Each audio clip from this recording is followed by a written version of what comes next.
Hey, what is up, guys? Steve here, and it is time to start another stream.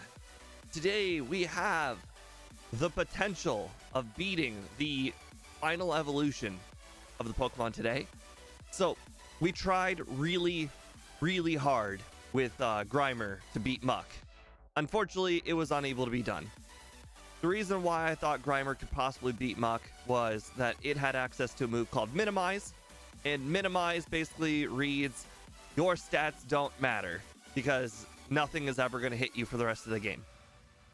Now, Gastly, on the other hand, has another move that almost reads the same thing called Hypnosis. Hypnosis isn't very good, but 100 special and 80 speed is pretty good. And then also, being Ghost type means that a lot of moves cannot hit you. A lot of moves. Like, they're like literally almost half. Like almost half of the moves that can't hit you. Crazy. However, one of the other things that it does not have going for it is that its move coverage is not the greatest, and its HP is also very bad. However, I do think after seeing Scott's stream from 4 weeks ago, taking a look at that video, Scott managed to get a 42. 42 would beat my Gengar time, which would obviously mean that Gengar would easily need to be redone, but that's neither here nor there. That's something we can do later. But it will definitely need to get done at some point, because imagine how embarrassing it would be if Gastly beat Gengar. That'd be hilarious. But anyways, this Pokemon's gonna be pretty good. I don't necessarily think I'm gonna get Scott's time with Gastly here, because Scott has, I don't want to say access, because obviously I could get access to these tools, but Scott has XP rooting. He's got what do you call it? A controller, which again, not a huge advantage, but it is still an advantage compared to my fingers apparently. Except for bag, apparently, but that's about it. I don't want to say there's anything overlay related, but I can't remember if Scott. No, but I can't remember if Scott, if I was watching the run and if Scott had like if he was doing his encounter manipulation or any of that stuff. I do physically have a memory of watching him catch a Spearow, so he definitely has catching enabled, or at least that I can remember. I also do remember him getting like a first encounter Paris. I don't know if that was on purpose or not, but it definitely happened, which is kind of rare because the first floor Paris is kind of hard. So I'm not entirely certain what kind of things Scott has manipulated, but 42 would be pretty impressive for me to get. But 45, I think, is possibly doable with the best kind of luck available. Now, this Pokemon is going to have a really hard road ahead of it. Scott even reset his run a few times because he couldn't get Misty to cooperate. But there's a lot of things that can go wrong in this run.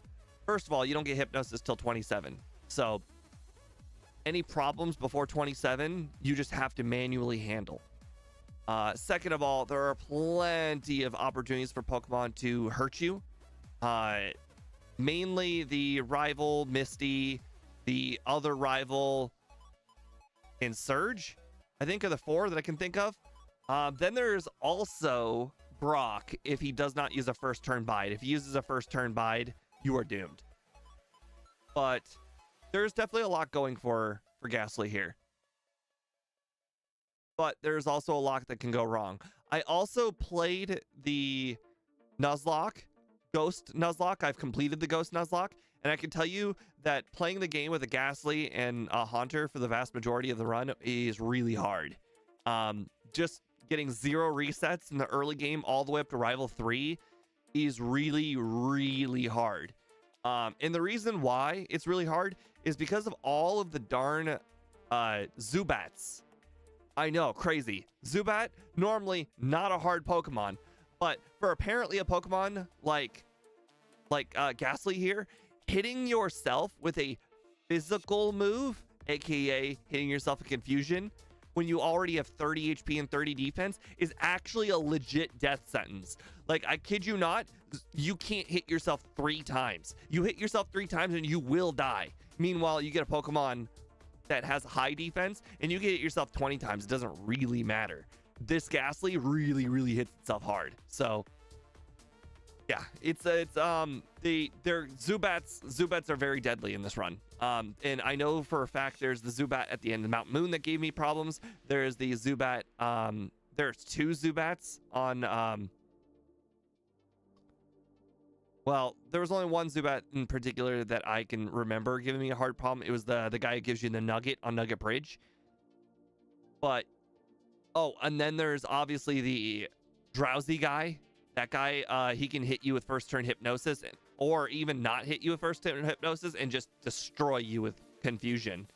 So there are a lot of ways to get resets. The nice thing is, unlike the Nuzlocke, I don't have to start over every time I lose, which is great. But it'll be fun. It will be very fun. I'm looking forward to this. I'm actually looking forward to even more than Butterfree yesterday. By the way, you guys notice Butterfree is now updated on the overlay. I put an X by its level because that notes rerun. So Butterfree is now way up here instead of way down there. So that's pretty cool that Butterfree got such a high redemption tour.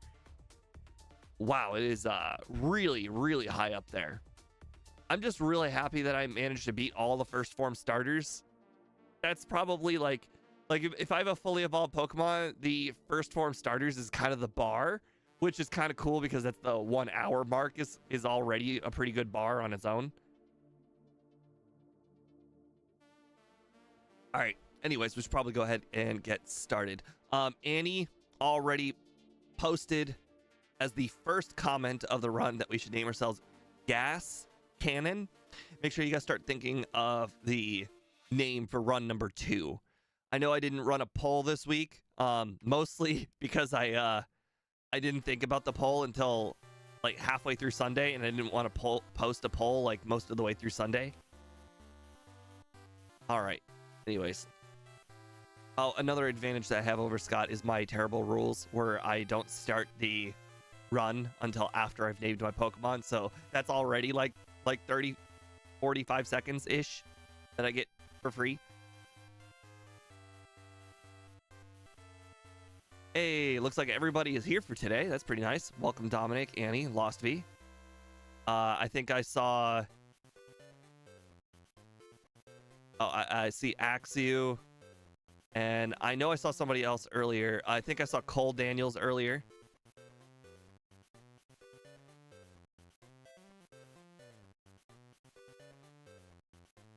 All right. I think I made sure to pick the one that most compares me to Scott. So Scott picked... Hold on.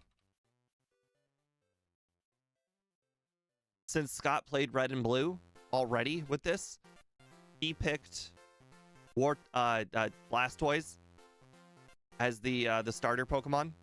So I'm just gonna go ahead and do that for comparison's sake. And it makes sense why he picked it. It would be a really easy one-shot against Gyarados with Thunderbolt. And the rest of the starters are not going to be hard. Venusaur can't really do any damage to you. Crap. So it makes sense.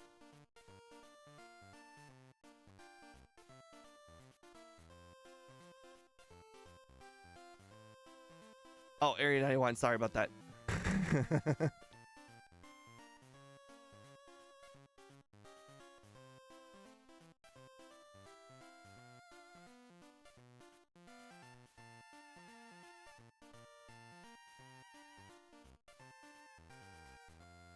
Yeah, for the... Well, I think Rival 5 is the first one that gets Slash.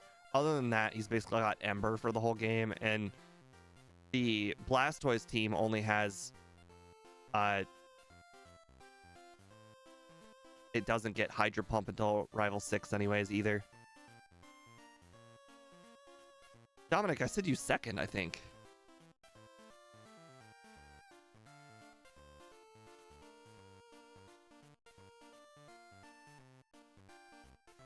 Okay. Next run, I will probably battle more wild Pokemon.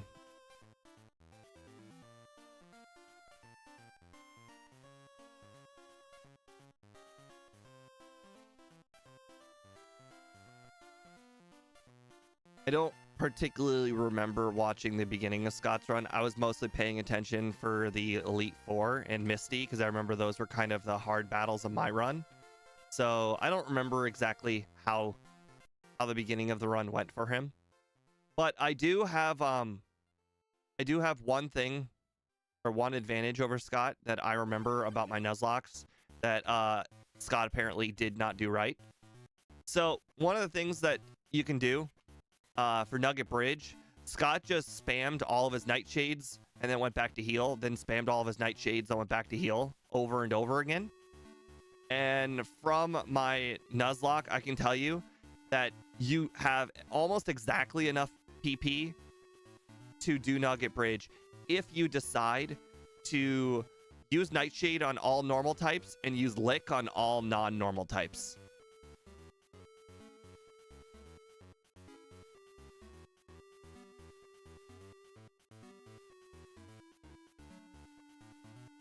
Well, I tried. I tried real hard. I confused him. I used Lick, so I tried to get him fully paralyzed. I tried.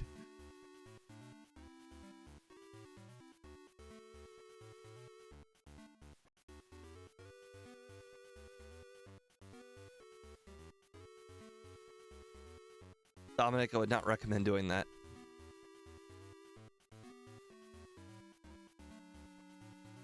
Oh, I do remember that when I did this run for the Nuzlocke, I did not do any trainers, any wild Pokemon at all. And that reason why is because my Nuzlocke rules, if you had to do minimum battles, or sorry, if there are no available other Pokemon, and doing minimum battles would take you over the level cap, then you have to do minimum battles. So for my Nuzlocke, I had to do minimum battles the entire run, all the way up to I think Sabrina, because minimum battles got me over the level cap for every single like place it possibly could. So this run's gonna be interesting. I'm not beholden to the minimum battles rule.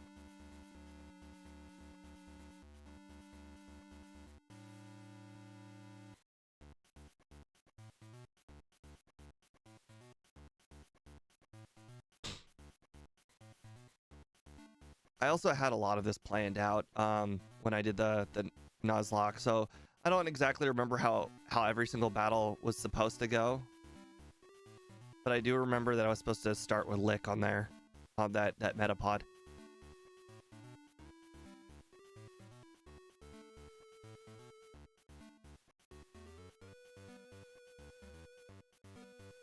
Alright, so this is going to be a 3-shot, so start with the Lick, then go with the Nightshades.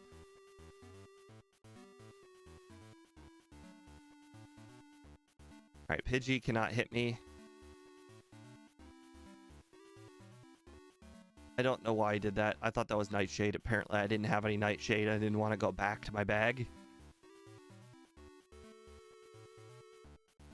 Okay, so I've had a few minor mistakes here at the beginning. Nothing super problematic at all. Oh, wrong move. I forgot. Should be running away from every battle. Don't need to be battling anything. I only have 15 Nightshades. 15 Nightshades is not going to get you very far, considering my only alternative to Nightshade is Lick. Yeah, Dominic, I can't do hot anything. I have some hot sauces in my fridge that have gone untouched for a very long time. Basically, Frank's Red Hot is about as hot as I can go.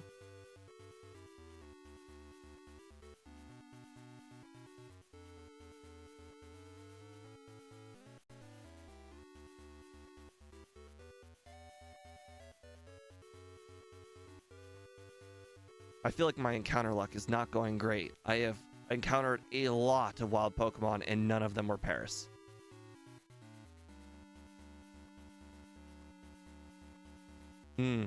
I definitely like to be level 16 next run for that battle. Oh, I didn't hit myself in confusion. That's always good.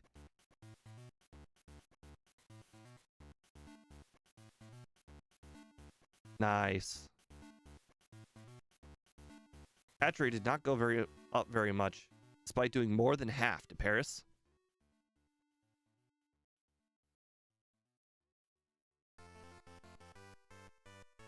My mom is what you would call somebody who really, really likes hot food. Like, I kid you not, like, she's literally obsessed with hot food. She's so obsessed that she actually takes scorpion powder, like essentially the pepper, but in powder form, and she takes it everywhere, like everywhere. Like literally every restaurant, she, like, it doesn't matter what she's eating, she'll eat French fries and she will put scorpion hot powder on it. I kid you not. I remember for her birthday one year, I saw like one of those Buffalo Wild Wings kits that had the 911 sauce in it. And no, not 911, sorry, atomic sauce. And I gave her the atomic sauce for a gift, and she loved it. Yeah, she's ridiculous. My dad, like, when my mom offers my dad food, like, you know, to share, like at a restaurant, my dad just instantly says no now, because sometimes she'll forget that she put the powder on stuff, and my dad has accidentally eaten some of that powder. And my dad is not a fan of hot sauce either. All right, Nightshade everything that's normal type. Lick everything that's not. And we'll get through Nugget Bridge a lot faster without having to go heal a bunch of times. I did once almost buy her that what was it? What's that Hot Ones? I can't remember what that last one on Hot Ones is. But I almost bought her that, but I remember the kit being like really, really expensive, like $35 or something expensive. I'm like, yeah, no thanks. I'm not buying that. That's way too much.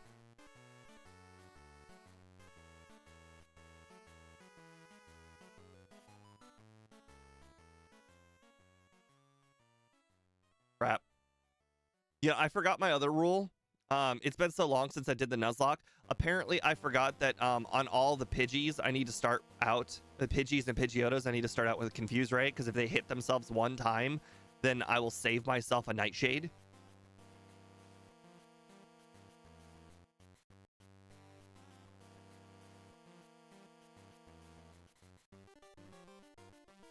No. My mom, she'll eat any hot sauce. It doesn't matter what it is. She'll eat it. She's literally crazy.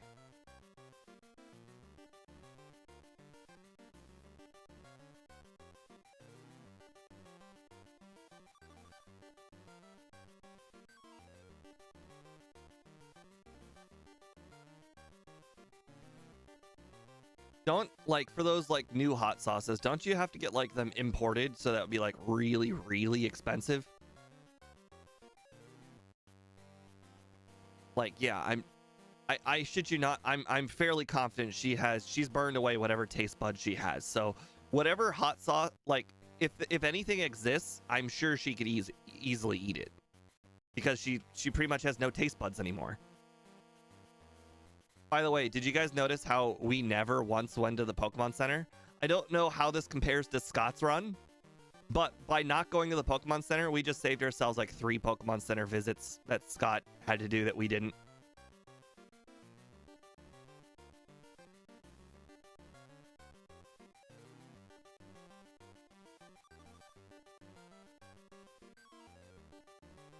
Now, unfortunately, we have to face Misty now, and that's gonna be really hard.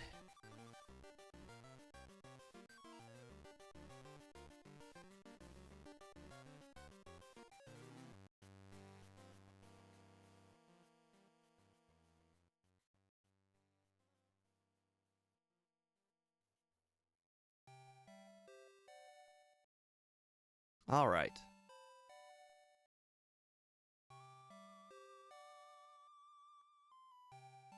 All right. Well, see, I did learn from my Nuzlocking that there really isn't a good strategy for Misty. Our strategy is don't get hit by Bubble Beam. Oh, it worked! It freaking worked! Nightbot worked! Yay! I got Nightbot to finally start posting a link to chat. Now that I know that works, I can start doing more of those.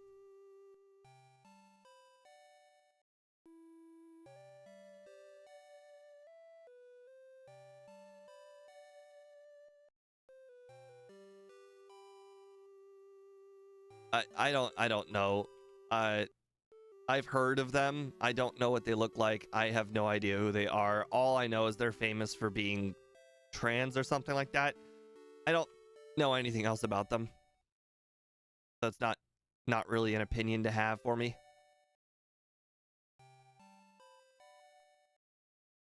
All right, this one, no sand attack. That's all I care about. No sand attack.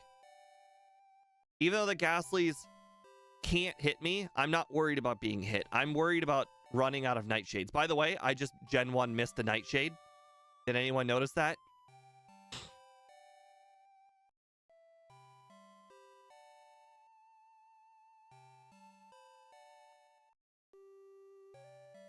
Wow, I only had one nightshade to spare. That is really unfortunate.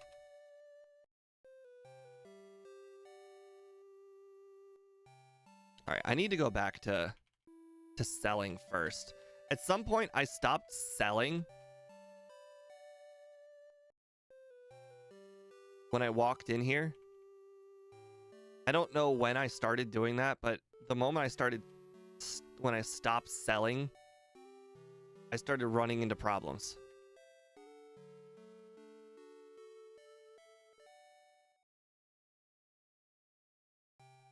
All right, so the way I think this one works is we lick the Growlithe because the Growlithe can't do anything, and we Nightshade the Ponyta.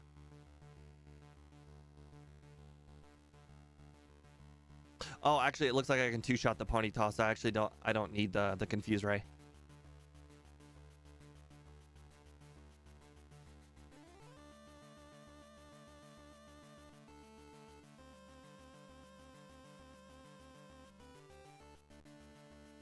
Oh, how nice! I got the confuse hit itself. Oh, I don't need the confuse hit itself on Eradicate. It will already hit itself. And by hit itself, I meant like I'll be able to knock it out easily. All right, that's probably enough. I will just use the ether on. All right, so let's see. Two potions. 2 potions in the ether.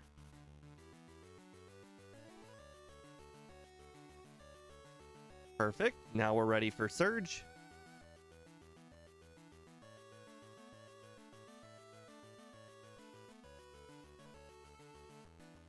Now, unlike the Nuzlocke, I got to be a Haunter from here on out.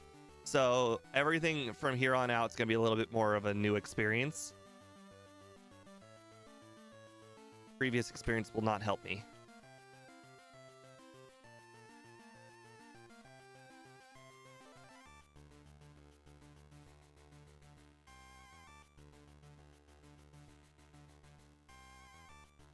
So far, the beginning of the run has gone pretty smooth. I do feel like knowing all the places to use Lick was a pretty big advantage that I had.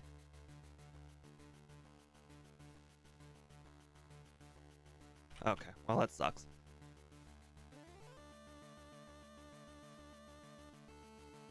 Can't go perfectly when you can only spam Nightshade and you get fully paralyzed one time.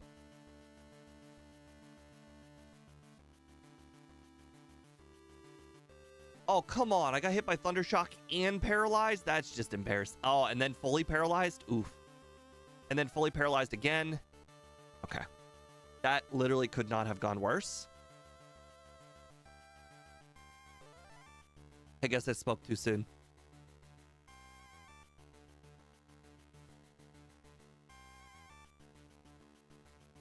It truly was Area 91, I agree. A critical hit Thunderbolt. And of course, the critical hit Thunderbolt is the attempt I won. Gotta love Pokemon sometimes.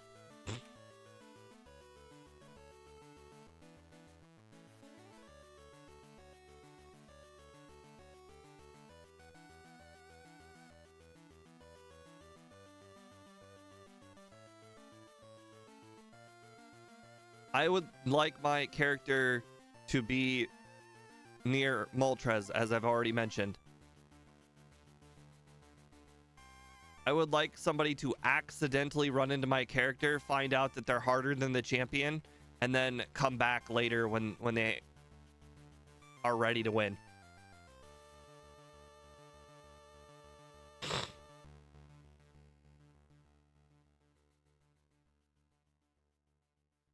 Did I save before this?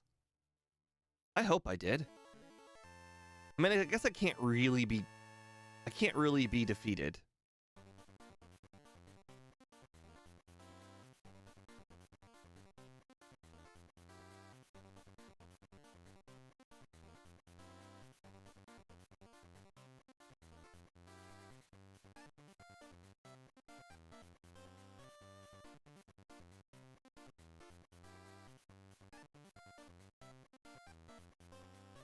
Let's see, 49 HP. I'm trying to figure out which ones are not two shots.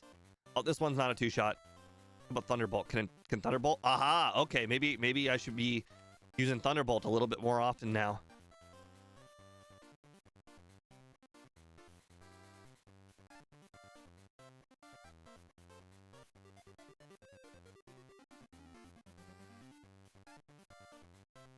Okay, I meant to save down here in front of this guy. On the battles that I know I have a chance of losing, aka this guy, I like saving later.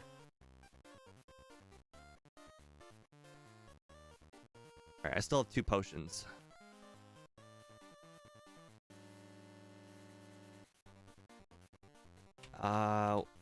I'll probably max potion after this one. No, okay, well, now we're gonna full restore after this one.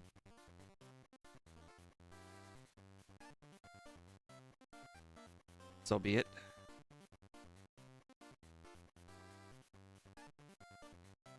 Luckily, the exploding hiker can't really do anything to us except for use rock throw. But I believe that he does not have good AI, so he will use non-rock throw moves against you, aka self-destruct.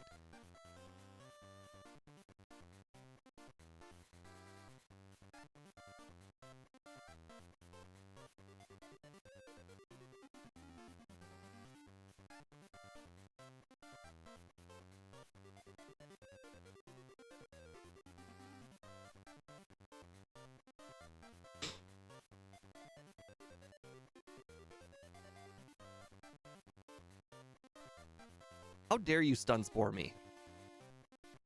You know what?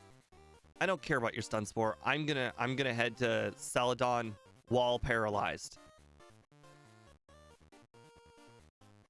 See, speed would just heal because speed hates paralysis more than everything in this entire world. I will say there is one battle in front of me. I will just risk it. See, now I didn't have to go to the Pokemon Center.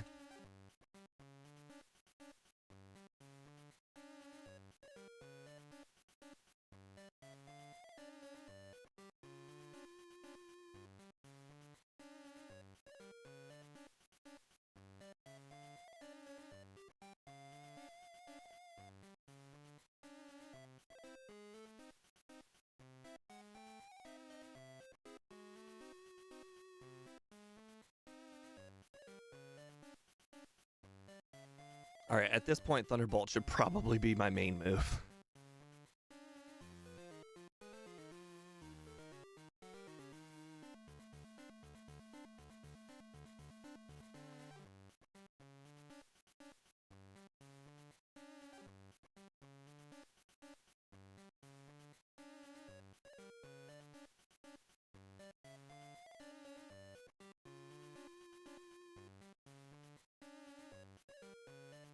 11 max potion.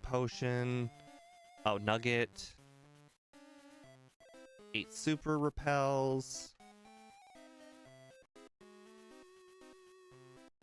1 Pokedoll.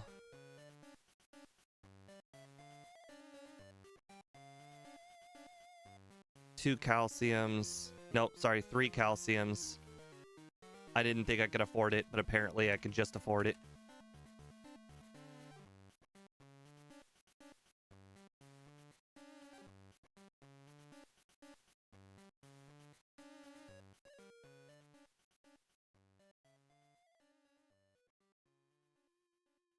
All right. Teach fly instead of using fly immediately. Fly to Celadon, not Lavender.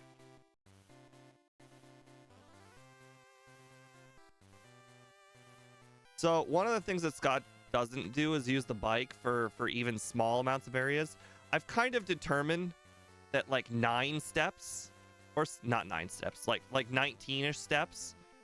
If you go over 19 steps, it's generally worth it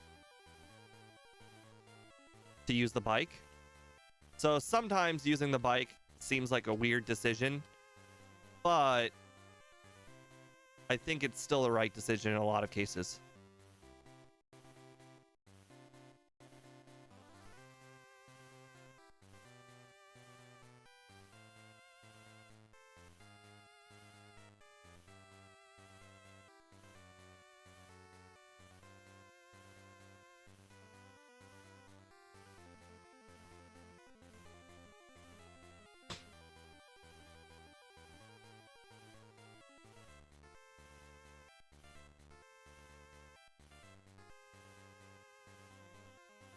And don't get me wrong, when I said I kind of determined, it was more of like a gut check, like how in Gen 2 I said that when you do Skip Plume Girl, it was a gut check that I think the Skip Plume Girl is the equivalent of doing worse than Rock Tunnel, but if you don't do Skip Plume Girl, it's like the equivalent of doing the same as doing Rock Tunnel route. And Scott kind of proved, although he didn't do it like perfectly because the cave was dark, and so Scott's testing wasn't like perfect. That my suspicions were basically correct.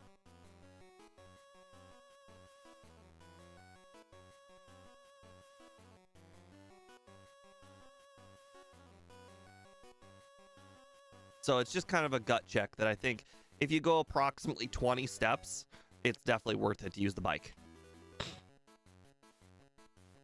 There is no quick select in this game. Gotta say, that was embarrassing right there. Oh, I gotta hate when you get hit by hypnosis by that.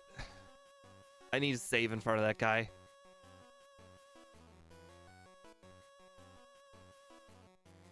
I need to get into the habit of saving in front of that guy, or really just all drowsy hypnos.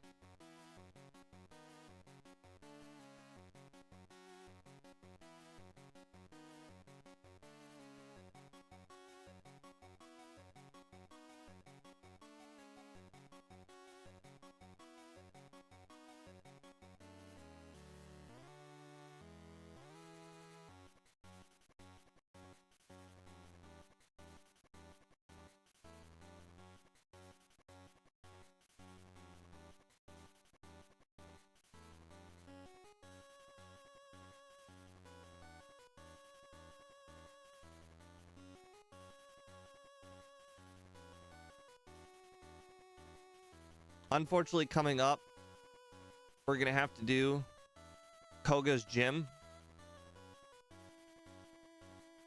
And we don't have a good move for doing Koga's gym.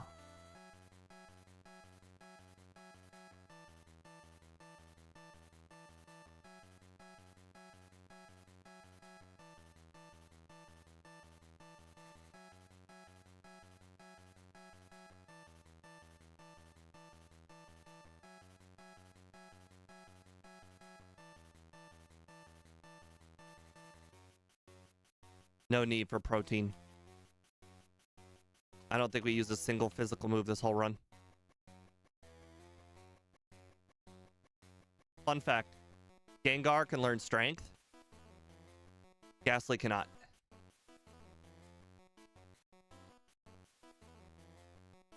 I learned this for the Nuzlocke. Because my Gengar had to know strength for the Nuzlocke.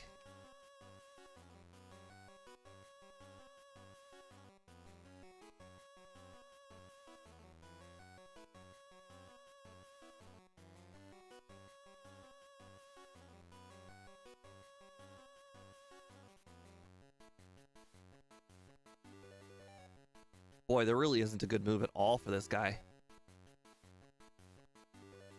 Thunderbolt's not a good move. Nightshade's not a good move. I think for this other one right here, we're probably just going to have to use Hypnosis.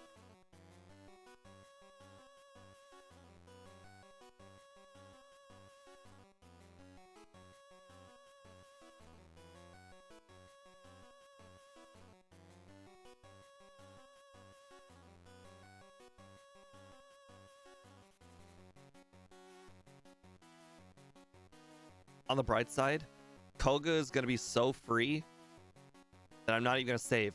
So literally, he can only hit me with Smokescreen and Sludge. That is it.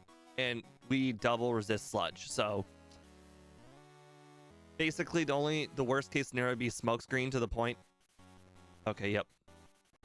Also, interesting little fun fact there. Koga's good AI will always make him self-destruct if his poison move is resisted. And obviously his poison move is resisted.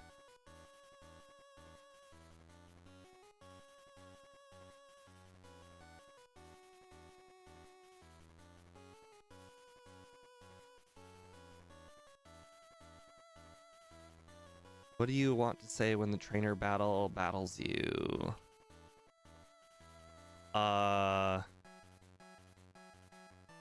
Good question.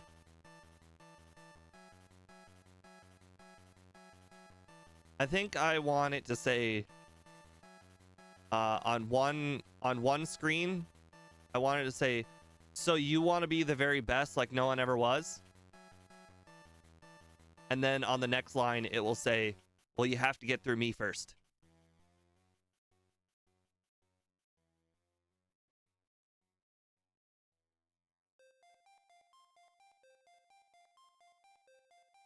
And because I'm a sore loser, when I lose, I wanted to say ...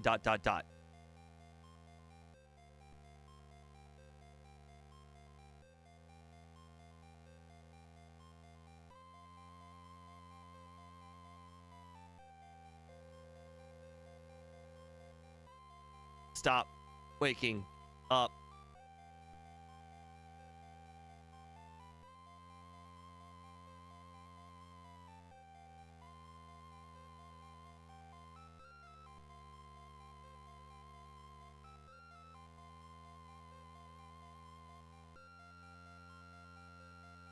So in recap, I wanted to say, so you want to be the very best that no one ever was? You have to get through me. You have to get through me first.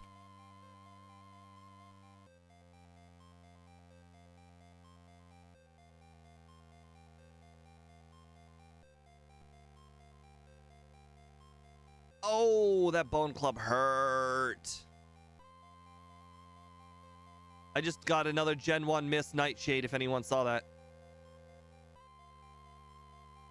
I'm thankful that Marowak did not bone club me.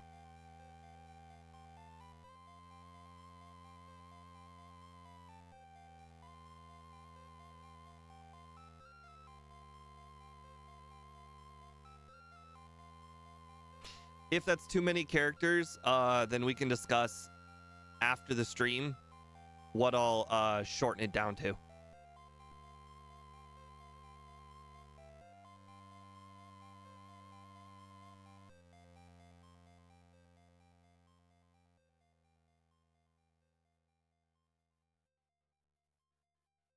Gotta say, I feel like I'm killing it right now.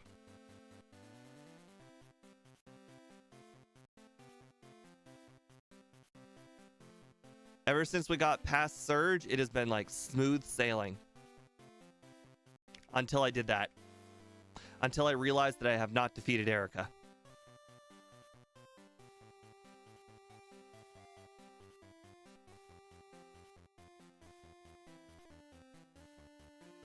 Okay, well, I boneheaded the strength boulder. I will have to come back to it.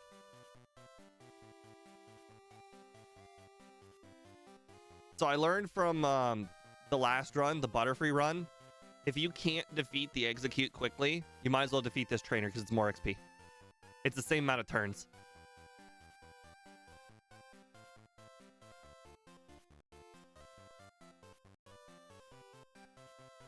So here's one of the controversial decisions that's probably going to screw up the entire run. So for Scott's run, he decided to use all of his rare candies before Blaine. I don't know why, because I didn't watch the whole run. So we're gonna not use our rare candies before Blaine, and we're gonna find out why did Scott use his rare candies before Blaine.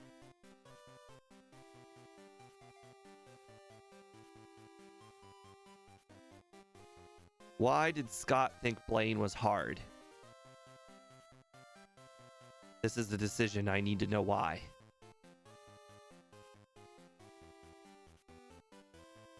I probably don't need to grab that calcium on the second run, but I'll grab on the first one.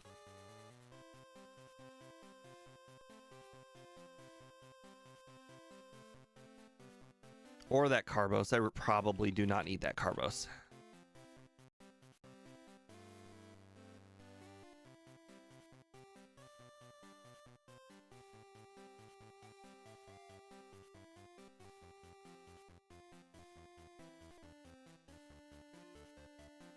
Yes, I'm very happy Scott's doing red runs. I now have somebody that's really, really good to compare to. Like, Gym Leader Matt is really great to compare to as well. But unfortunately, Gym Leader Matt has done a lot less red, blue runs. And that's because he does like half red, blue, half yellow. And a lot of his red, blue runs are over 2 years old. So, like, it's really hard to compare a 2-year-old Gym Leader Matt to myself. Also, Gym Leader Matt uses game time and not real time. So again, now it's hard to compare game time metric because that means he can go for riskier strats, knowing that real time isn't a factor. So it's really hard to compare sometimes.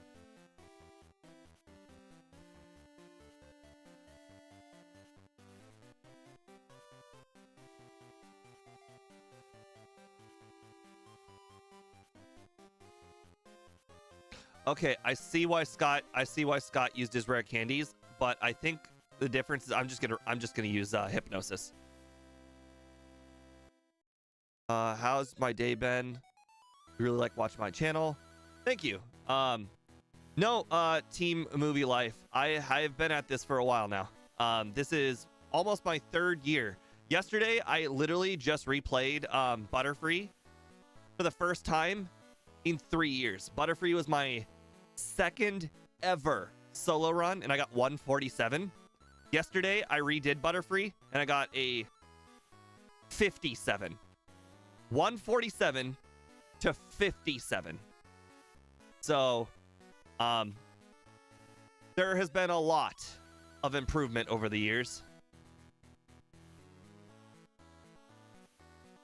Yeah, you watched the one yesterday. I think, oh no, I don't remember if you said anything on yesterday's. Regardless, thanks for keeping sticking with me then. Unfortunately, we're not going to be faster. We're not going to be faster than the Alakazam. I think this might be one of the reasons why Scott used his rare candies early, so he can outspeed this Alakazam. Yeah. Okay. I need to be faster than this Alakazam. I'm just gonna keep leveling up until I'm past 115.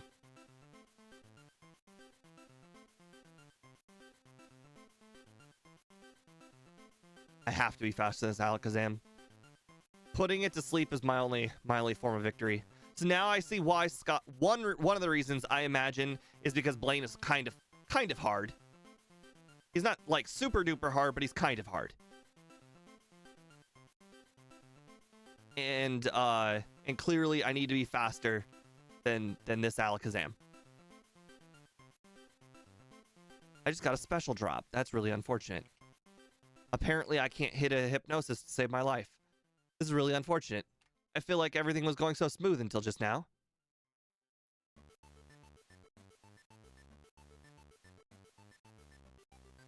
That's okay. You can stay asleep for one turn. That works with me.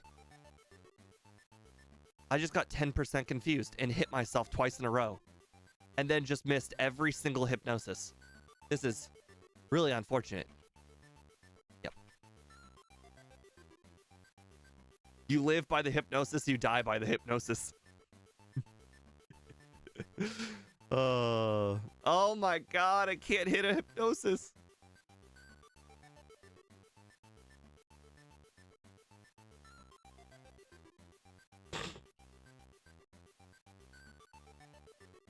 Okay, clearly earlier I should not have tried to Hypnosis the Venomoth. That was a mistake. Something we will definitely fix up in the next run. Yeah, we're definitely not gonna get Scott's 142. But the question is, will we get to the 48? Not 142, sorry, 42. How will I compare to my over-under estimate of 48 minutes? Because I think I can do it.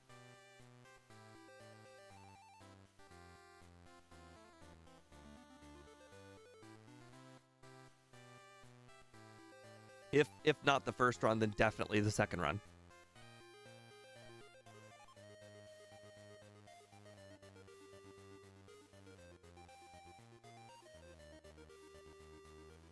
I don't think there was anybody that was difficult in the league except for the champion, so we got that going for us. Alright, there is only one Pokemon that's scary on this whole entire team. It is the Doug Trio.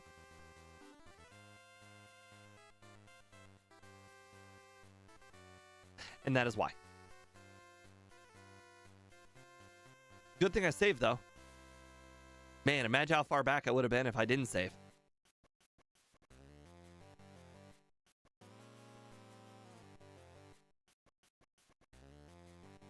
It didn't even get a crit, so might as well just reset immediately. There's no way the Doug Trio is getting a Gen 1 miss.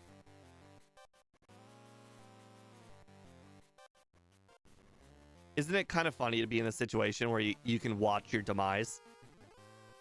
Like Doug Trio, you can literally just watch it, be like, oh no, I'm gonna die next turn. Whatever shall I do? And the answer is do nothing. You can't do anything. It's like, oh no, I'm about to get in a car crash and the other car is about to hit me and there's nothing I can do to stop it.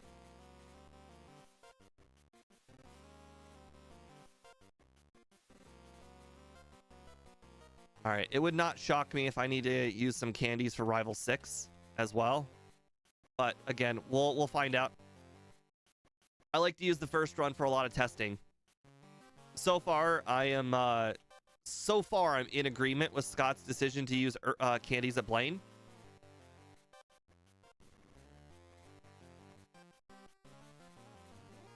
Wow, 3 agilities.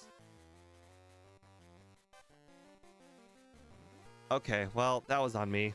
I should have started with Hypnosis. I knew that the Execute was not going down anytime soon. Okay.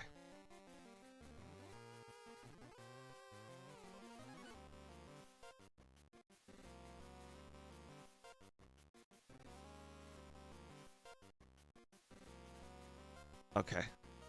But at least we now know that the Execute is a proper threat. And not just a pushover. Of course, I missed.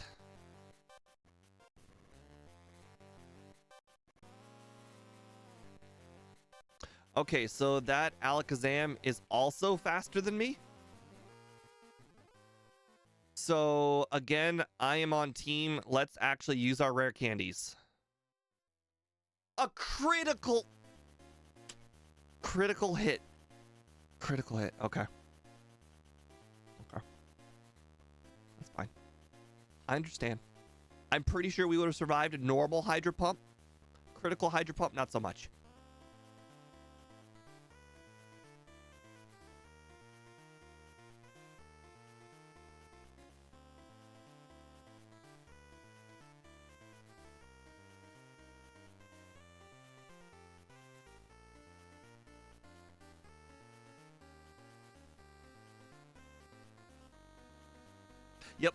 Yep.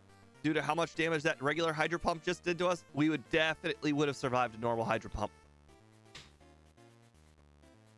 All right. Judging by how close we are to a level up, I will definitely battle the Machop guy.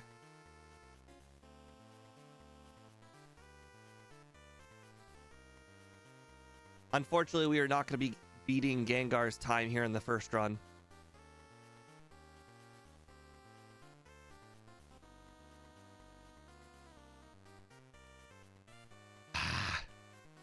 For anybody not familiar, at the very beginning of the run, I had the rankings, and the Gengar's time was 45 minutes. Sorry, I'm on team use early candies now. We'll definitely have a much better late game next time. One without 12 resets, that's for sure.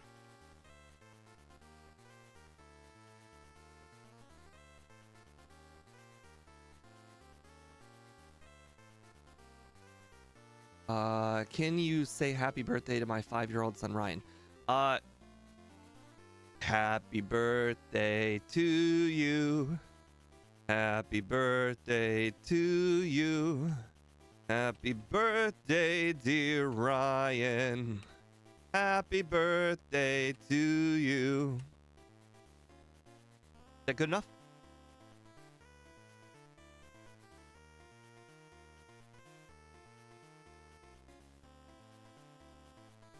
Interestingly enough, my birthday is coming up real soon. I'm turning the big 3-0 next month. Wait, did you not say Ryan? Yeah, you said Ryan. Right there. It says Ryan.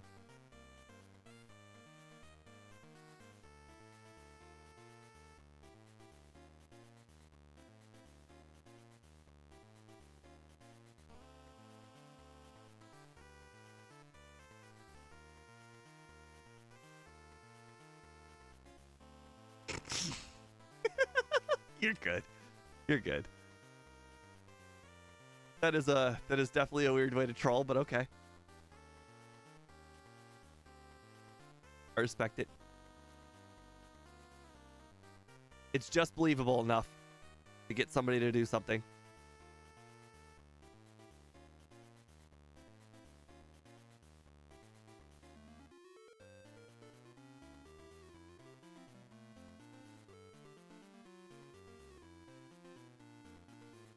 Okay. I didn't really expect to one-shot the Dugong. Now, I did expect to one-shot the Cloyster. Very happy I did. Unfortunately, this Jinx. Oh, I got... Why am I getting frozen so often against Lorelei? This is now the second stream in a row that I have gotten frozen by Lorelei's Jinx. I can probably count on one hand how many times I've been frozen by that Jinx in over 200 runs.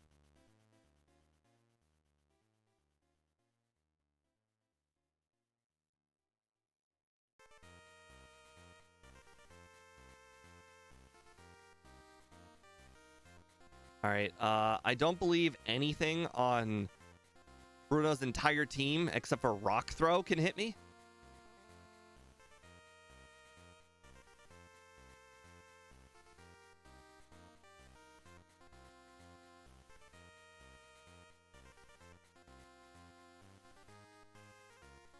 I guess technically if Machamp was a lot faster, Fissure could have hit me.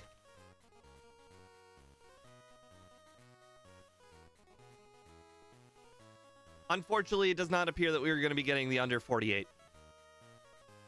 I did tell Area 91 at the very beginning, not Area 91. I told Cole Daniels at the very beginning of the run that voting under 48 for the first run, where I'm going to be testing a lot of the strats, is very, very optimistic. And he said he was a very optimistic kind of person.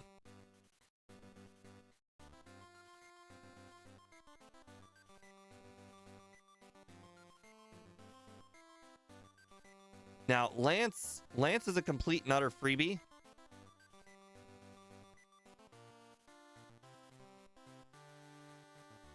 Only his Aerodactyl can hit me with Hypnosis, and that is it. And the reason why is these Dragonairs, they will only spam Agility. And it's really funny that the Aerodactyl pretty much just can't hit you. Yeah, it is really close for a first run, especially since there is actually like a lot that I can do to improve this run compared to the first run. But really, I think a lot of this is just going to go down to Alakazam luck on the champion. I don't really think there's a whole heck of a lot I can do to improve, other than just be better at this Alakazam here on the champion. Which there's not much I can do. Just good Alakazam luck is all I can really hope for. Alright, I want to see how much speed the Alakazam has, though. Wow, critical hit Thunderbolt. That's really unfortunate. 156. Wow, so you're saying my over-leveling and all of the rare candies, including the very final candy, is what it took to outspeed that Alakazam.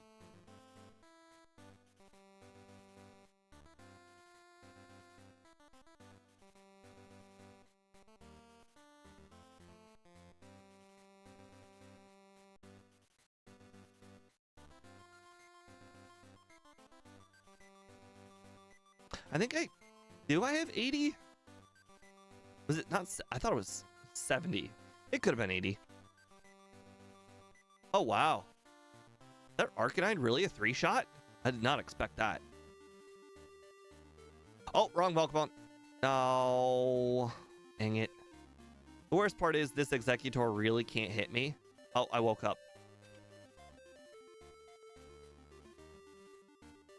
I was one move higher on the moveset than I thought I was, so I ended up using Thunderbolt and not Hypnosis.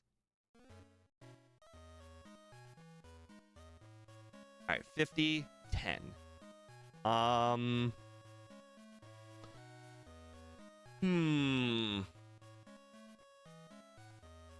Yeah, I'm pretty sure I can probably get 45.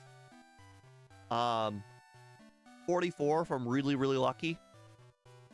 But I think I agree with Scott's decision to rare candy on Blaine. I'd say Blaine is probably the first trainer that had a Pokemon that could survive 4 hits from Gastly. So I imagine Thunderbolt with all of my candies will probably be a 3-shot. And with Fire Blast as an actual threatening move, I can see how that can be a big deal. Plus, I think the Ponyta, Growlithe were a 2-shot, and the Rapidash was a 3-shot. I think the Rapidash being a 2-shot would make a big deal, because getting Fire Spin locked for like a whole bunch of turns was really annoying. So let's see. So obviously we want to do the early candy. Obviously, we don't want to screw up the whole strength boulder thing. Let's see. Where else did we get resets? We got a reset on Brock. I don't really think there's much I can do to stop that. I think starting with Confuse Ray on Onix is probably the right decision. So that way, even if he does use Abide, there's always a chance of it immediately being canceled out thanks to hitting himself in Confusion. Whereas if I start with the Confusion, then I might accidentally go right immediately into the Bide, and then I have to use Confuse Ray, and that's one less turn of him possibly hitting himself. Let's see. On Nugget Bridge, I can use Confuse Ray on all the Pidgeys first. And same thing with Rival 2. The Pidgey Oto, if I use Confuse Ray to start the battle, if they even hit themselves one time in confusion, that will save me a whole Nightshade. Let's see. What else can I do? I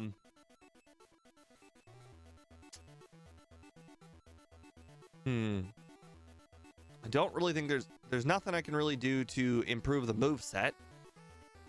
Being a higher level would help the Rival 6 battle. Using all my candies but one. Oh wait, do I even need to use since I'm not using a badge boosting move, I mean using all of the candies on Lorelei is probably using all of the candies before Rival 6 is probably a smart idea. I could probably skip the tunnel candy, although to be fair, that tunnel candy did allow me to outspeed the final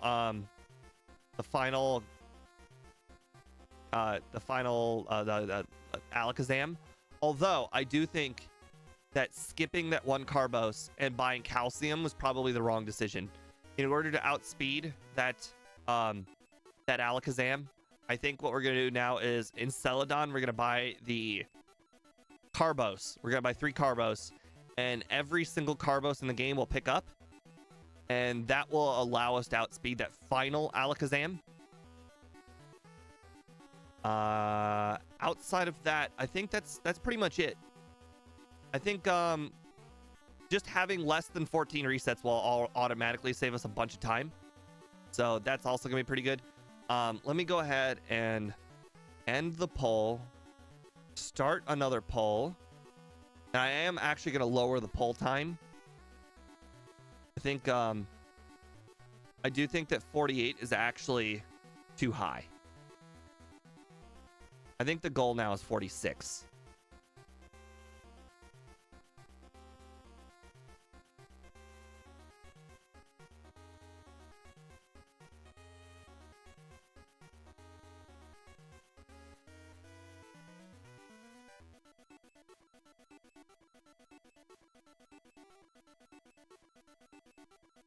I say 46. I still typed 48.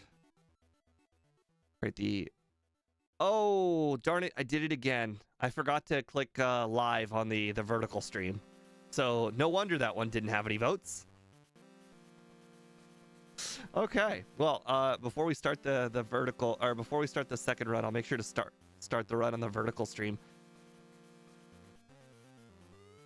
All right, I'm gonna hit the restroom before we start the next run.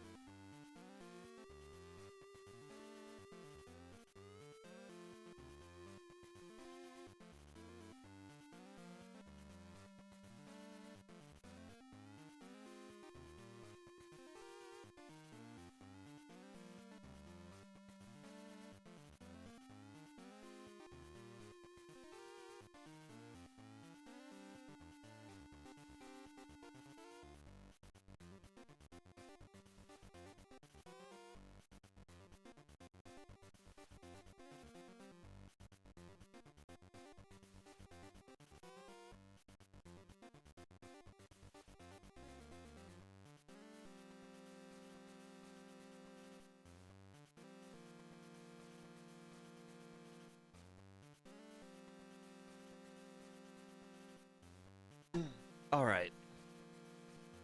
I'll start my vertical real quick. Hello, everybody on the vertical stream. Sorry that you guys didn't get to see the first run. That is my bad. I forgot to start it. Interestingly enough, on the non-race videos, I keep forgetting to start the stream. Regardless, we just finished our first run. You are going to get to see the improved run. I do need a nickname for this one. I've already forgotten every single nickname that everyone posted earlier, although I don't think I was a fan of really any of them. Shorter the nickname, the better. I do like the lower amount of character names. I do think it saves an itty-bitty amount of time. All right. Anyways, just where we were alone, 50 minutes would put us right there in the Mr. Mime Omastar Venusaur section, which is really, really ironic because Scott's Gastly run was right after Venusaur, but Scott's Venusaur run was like 45 minutes, not 40, not 50. But to be fair, that Venusaur run is also very old. All right.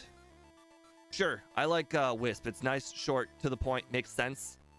Gastly is kind of a black Wisp, where when I think of Wisp, I think of like, you know, like white, shiny, pixie kind of Wisp, but it makes sense. All right, and we'll start a timer after we nickname our Pokemon. It's kind of a rule I started 3 years ago. Now I'm kind of beholden to the rule, even though it's makes my run slightly less comparable to everybody else's. But it also allows me to grab that potion for free. Interesting. Annie, what game has a Wisp like that?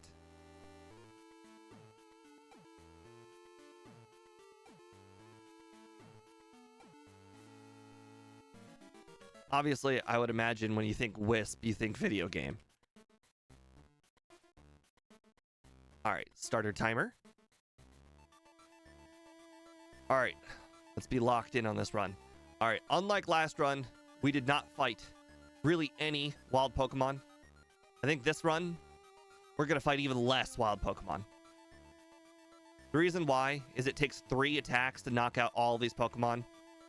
3 attacks is just a big waste of time. I don't think it's worth it. I'm going to start this run like I did on the Nuzlocke runs, which is basically minimum battles. I'm going to play the whole beginning of the run minimum battles. Interestingly enough, I do remember there was one big difference. Speed tried to tell me to do minimum battles, which minimum battles is on Route 3. There are 2 trainers you can pick from. One of them has all of the bug Pokemon, and one of them has a Nidoran and a Pidgey. No, sorry, a Nidoran and a Rattata. And those trainers afford you less XP than the trainer with all the bug Pokemon. The bug Pokemon trainer obviously gives you a lot more XP. And interestingly enough, that does in fact have an effect on the run. If you were to battle the trainer that gives you more XP, aka the one with all the bug Pokemon, then when you get to Nugget Bridge, you will get some Pokemon battles where the ranges go in your favor, thanks to Nightshade. If you battle trainers on Nugget Bridge and you battle the 2 Pokemon trainer, you will have some battles end where they have 1 HP remaining. Very annoying. All right, anyways, start with the Confuse Ray. That way, if he goes into Bide at any point, I can just knock him out before the Bide hits me.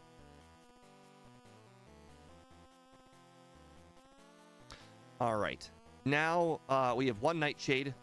I think I saved myself a heal compared to the last run already.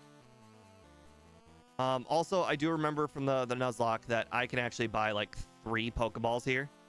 And the reason why is because I can use a Nightshade on the wild Pokemon. Although last time I did run out of PP, that's because on this very first Caterpie, I accidentally used Nightshade. I will not do that this time. Basically, every single trainer that has a Pokemon that can actually hit me for a decent amount of damage, that Pokemon I use Nightshade. And every Pokemon that can't hit me, like that Caterpie, I will just use Lick, because beating them without having to go back to the center is a pretty good time save. So, weird, annoying thing about this Ekans is that if it hits you with Wrap, the Wrap still goes off even if it does 0 damage.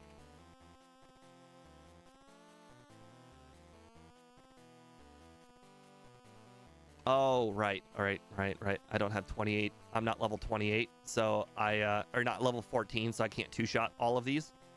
Now I can 2-shot this Caterpie. Can't 2-shot this Metapod, though. All right, we're going to knock out this next Caterpie with a lick. And then for the final Metapod, we will just use 3 Nightshades. And then for the wild Pokemon, we'll just use Nightshade. And then we'll catch it. And then we will hopefully get it in 1 ball. Oh, okay. Well, so fun fact, Pidgey, you get it down to, I think, orange HP. It's a 100% chance to catch. If you get Spearow down to 100 or orange HP, I do not believe it's a 100% chance to catch. In fact, I think it's like a 92% chance or something like that. Out of curiosity, could anybody go to Scott's stream from 4 weeks ago and tell me if he had any encounters in Mount Moon other than the Paris? I just want to know if my run is actually comparable to his, because he's got the whole thing where he can turn encounters off if he wants. And I don't do that.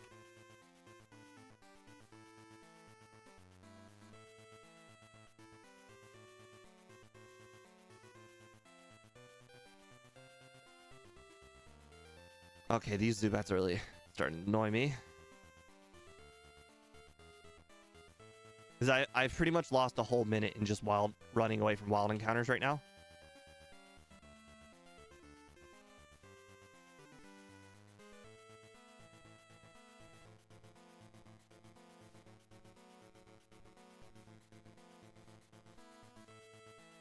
So just like the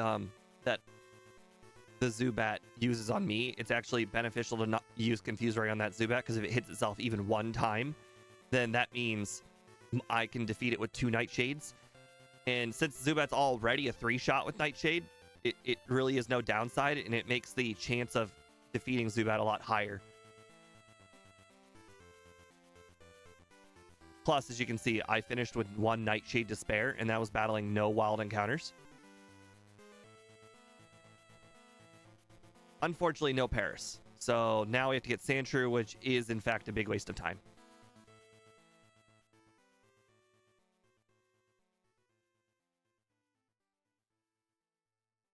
There we go.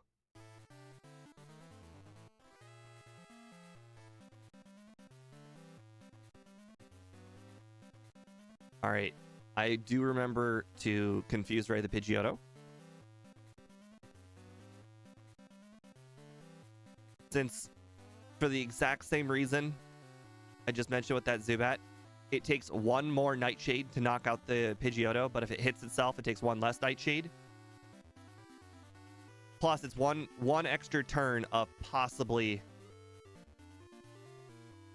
not being hit by Sand Attack.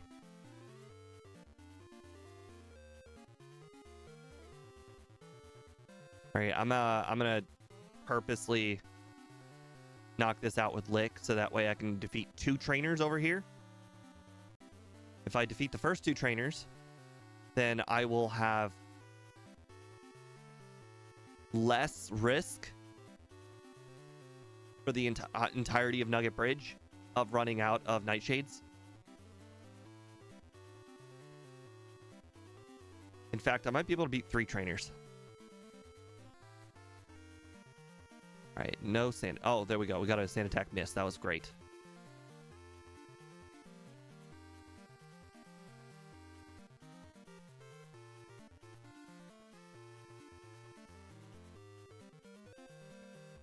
He definitely has his first encounter is Paris. There wasn't a second encounter.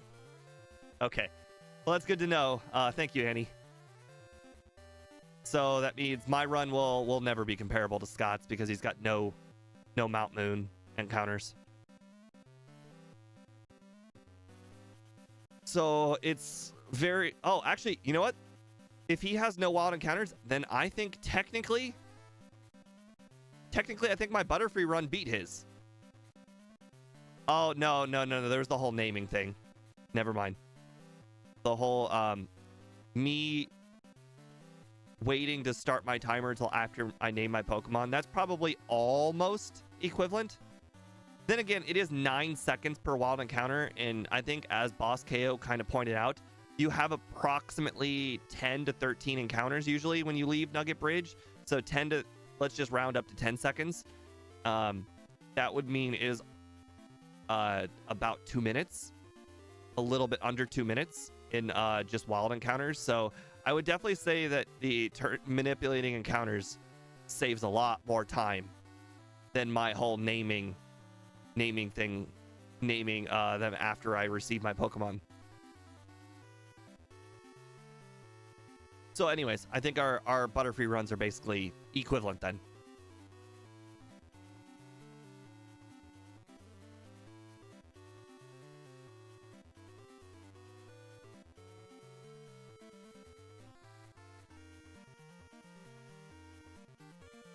It also means that if I get like a 44 on this run, I should still be pretty proud of 44.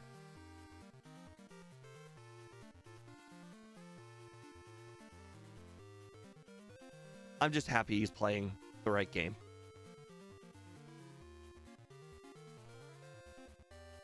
Okay, apparently I just forgot to use the ether. Elixir. I should not have ran out of licks there.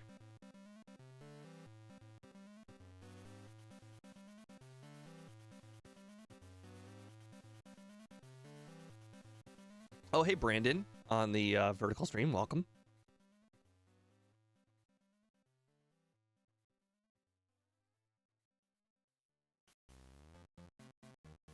Make sure to grab the Death Ether.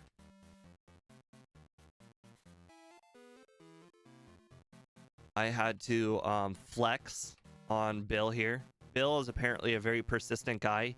He literally cannot take no for an answer. No matter how hard you tell him no, he'll go in the teleporter and be like, you know what?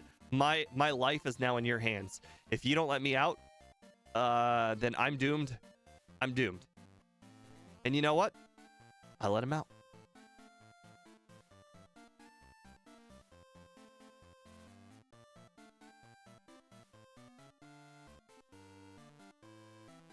All right, so pretty much something has to go in your favor here. She needs to either not use Bubble Beam every single turn or use an X defend. All right, that's 1 turn of Bubble Beam. That's bad. That's 2 turns of Bubble Beam. That's bad. All right, see, she pretty much just has to use 1 turn of not using Bubble Beam and you win. I remember that after I completed her from the first run.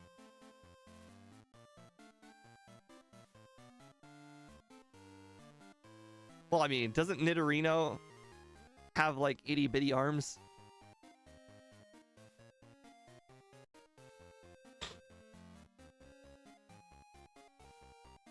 All right, if I recall from the Nuzlocke, one of my most consistent strategies for defeating this Drowsy was using Confuse Ray. As you can see, I'm level 24. That Drowsy had 50 HP.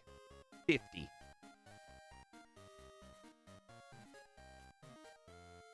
All right, we're going to save in front of Pidgey Girl this time. Last time, I don't know if I saved, but you could easily just run out of PP here. If you get hit by an early sand attack, you could be screwed. Uh-oh. Uh-oh. Uh-oh. Uh-oh. Uh-oh.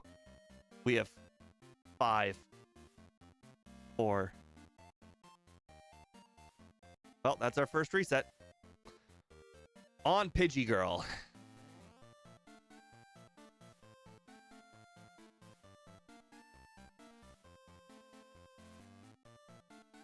Okay. Just hit 1. There you go. There you go. All right. 4 is exactly enough. But I don't play exactly enough. If I get hit by, well, nothing could hit me really. It's more or less if I get a Gen 1 miss, I'd be stuck, and I'd have to do Pidgey Girl again. And I have the ether. I have the answer. I don't have to accidentally play around the Gen 1 miss.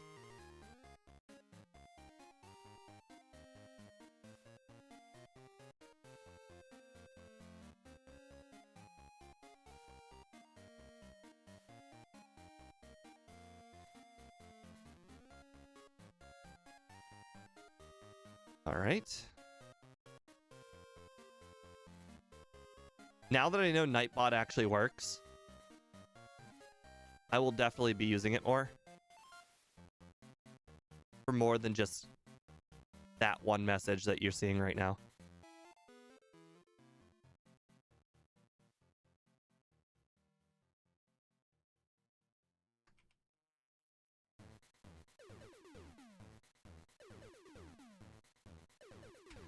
All right, let's see. Can I two-shot this Pidgeotto? 50. You have 50? You have 55. Okay, confused where it is. Yeah, you hit yourself. That's perfect. You just saved me a Nightshade.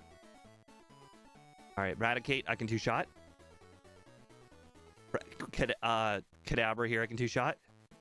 Or Tortle, I cannot two-shot. I should have started with Confuse Ray.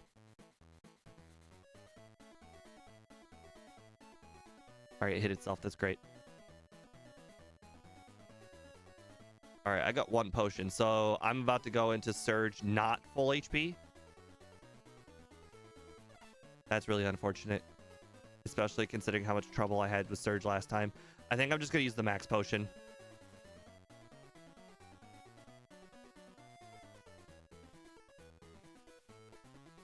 No matter how much I don't want to use the max potion, it feels like it's a necessary evil at this point.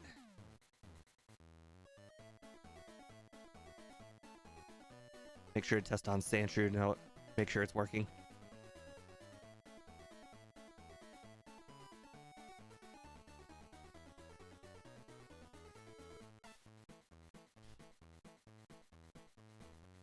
Okay. Gladly, I'll take Screech any day. X speed, perfect. All right, Thunderbolt crit was like the only thing that could screw us over. All right, so we just saved a whole bunch of time on Surge, so that's really nice.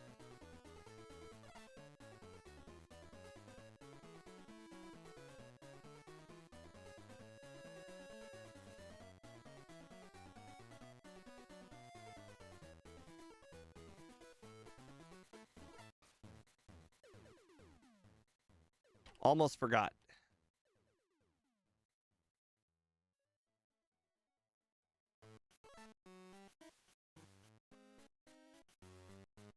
I'll make sure to hold on to that.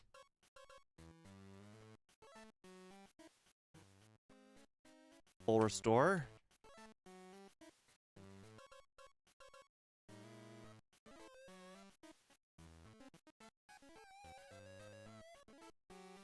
Oh.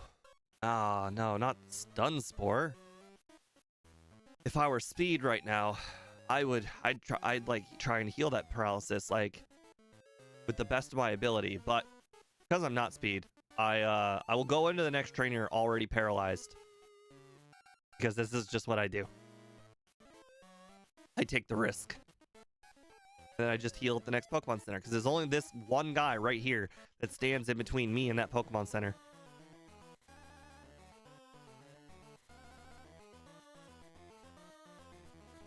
The prototype.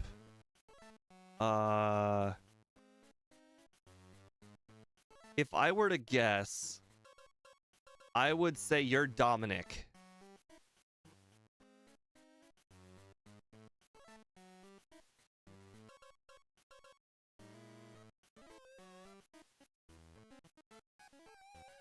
Alright, so like I said, the Bone Club on this guy is real annoying. I think this time I'll start with Hypnosis. I don't want to get hit by Bone Club. Nope. Nope, nope. I was used to last run. Last run I had Thunderbolt in slot 2. So, Dominic, if you're wondering how I figured you out, you went from a black picture to a black picture. That's how.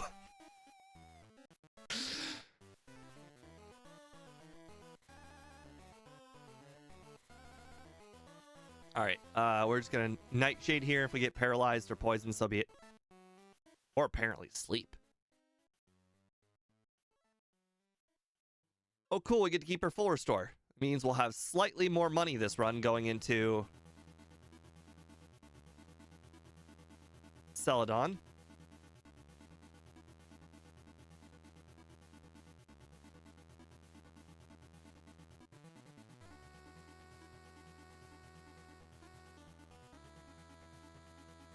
How dare you rock throw me?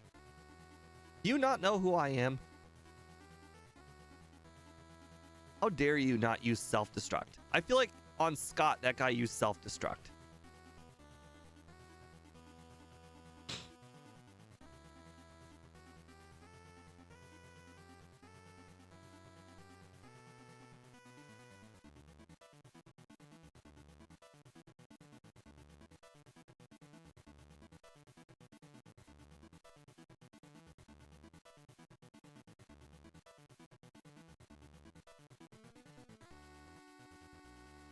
Oh no, not roar. Whatever shall I do?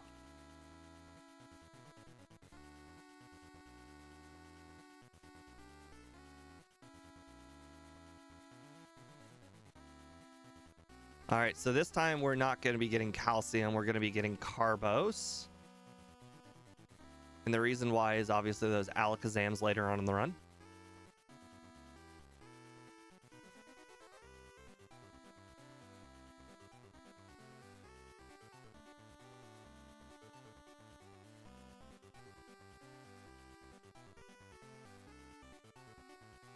I remembered from last run that once you get Thunderbolt, it's really smooth sailing. Really should Thunderbolt more often once you get Thunderbolt.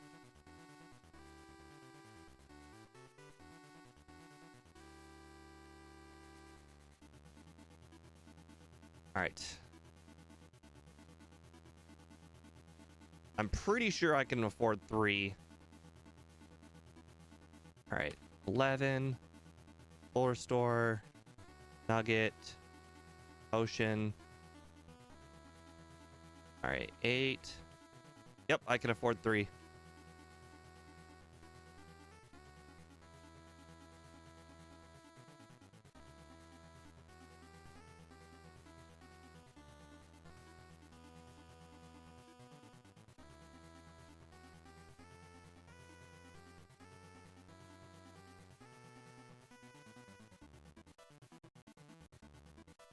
That was some really good menuing. I don't generally do that good.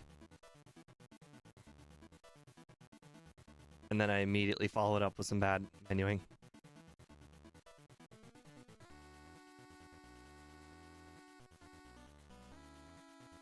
All right. That right there is one of the controversial spots that I mentioned. Like, it's real controversial if you should consider using the bike there or not. It's like not exactly 20 steps, so it's probably not worth it, but I do it anyways.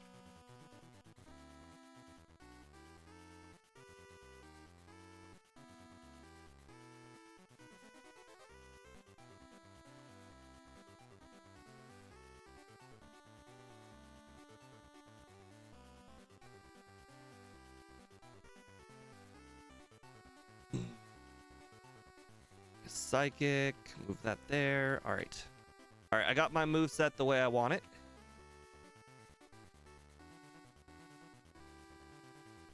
Okay, I was really hoping that would 2-shot. Unfortunately, it did not.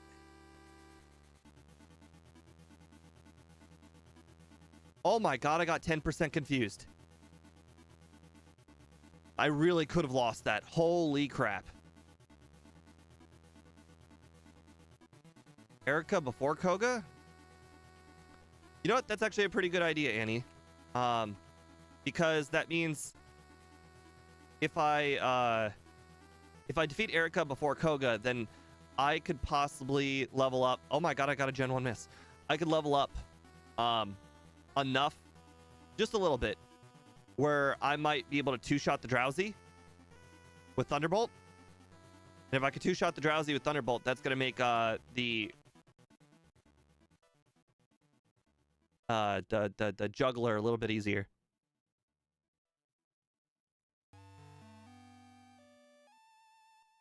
And he was talking about strength boulder. No, I'm talking about like it, just because it would probably be making later parts of the game a little easier.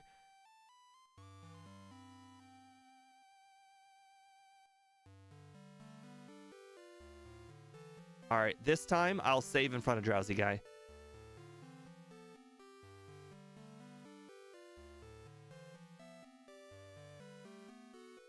I almost lost because of that hypnosis last time, and there have been plenty of runs in the past where I have died to this Drowsy Guy.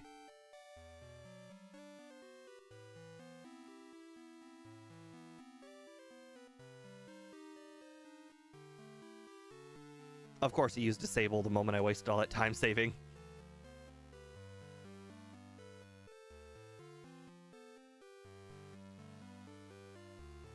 Well, Annie, I imagine that I will probably not one-shot sweep Erica, and therefore she'll probably hit me with a sleep powder, so it will be a waste of time to do her this early. But I think the upside of having all that extra XP will probably be worth it.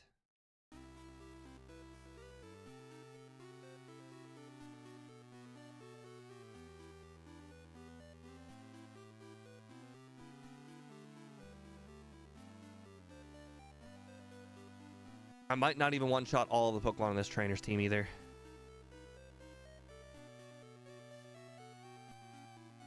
Okay, well, that gave me a lot of confidence. I think I'll just not save. Let's go for it. Oh, she did go for the sleep powder. That was a bad choice.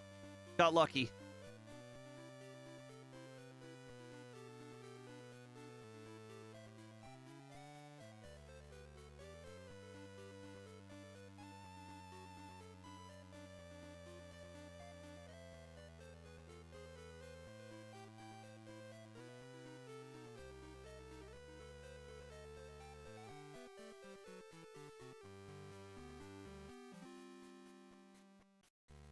All right, perfect.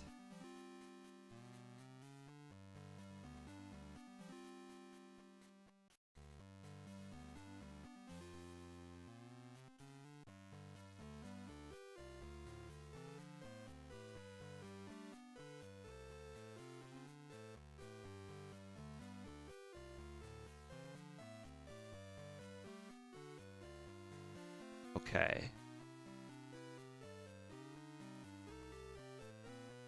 Oh, close one.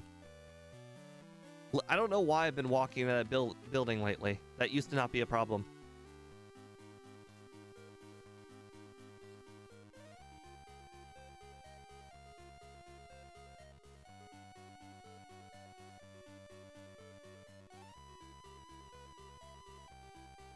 That max potion actually came in handy last run, so I'm glad I have it. Well, it came in handy last run, and the first max potion already came in handy this run.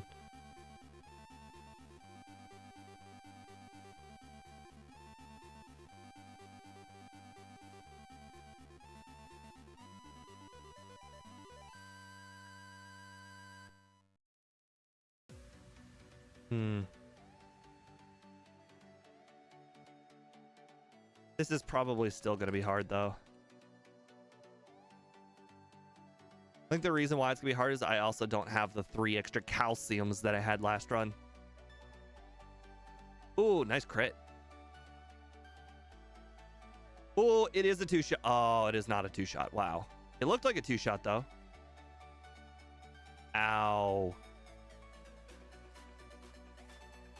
No. Not hit yourself. Yeah. Yep. That's unfortunate. I did mention that if Gastly hits itself, it's like hitting itself with like a freight train. It is real bad hitting itself.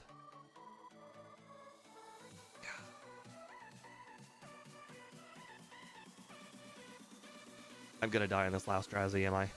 Oh my god, it used headbutt. Nice.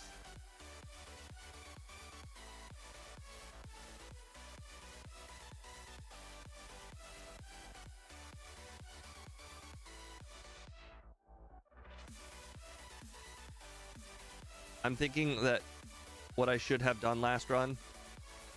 Oops. Well, I didn't get hit by Psychic, so that's all that matters, really. No. No. Don't hit me with confusion. Don't hit me with confusion. Okay. I'm gonna save just because I have low HP. Sludge could knock me out if I get hit by like 2 of them. And the only reason I could get hit by 2 of them is if like I don't not get this muck and it uses minimize. Okay, we're good.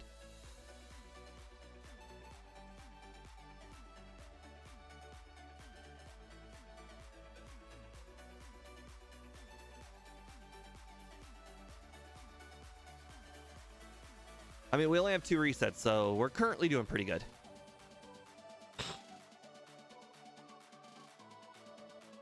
This right there was another one of the debatable bike spots. I would argue that sometimes the bike might be worth it, but I guess the menuing is also probably not worth it. So it's hard to.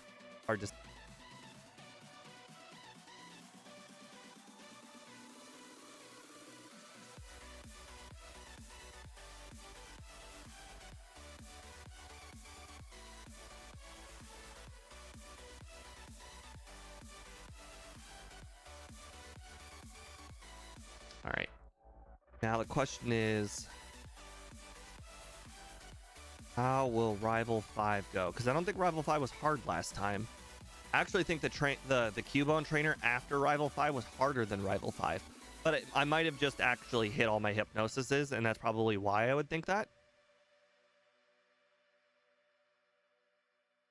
Oh, I also do remember that I need to use hypnosis here on execute. I do remember that from last run. Uh-oh. Critical hit confusion. Ouch.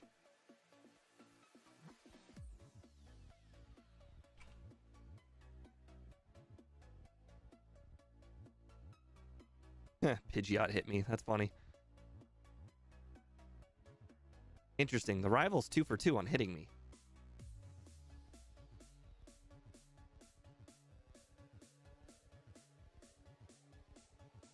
All right. Perfect. There's not really much Blastoise can do. All right. 1 reset on the rivals. Not bad.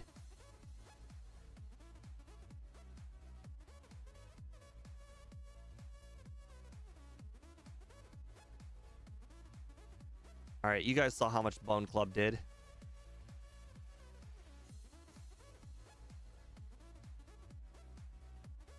Nice. Apparently this Drowsy has Psychic. Yeah, I'm not taking that risk again.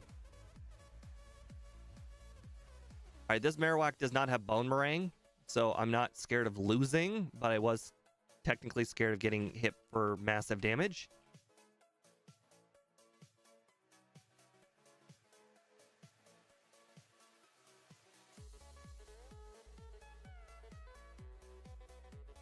Yeah, I think we're just gonna spam Psychic.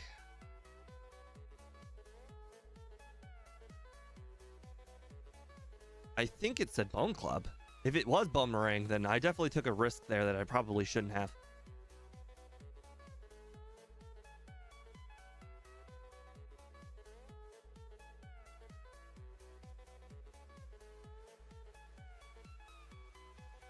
All right.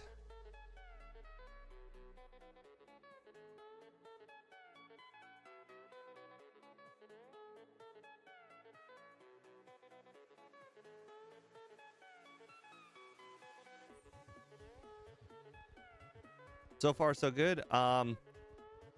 Calcium. Should I grab the calcium? No. I'll grab the Carbos because it's on the way, but not the calcium.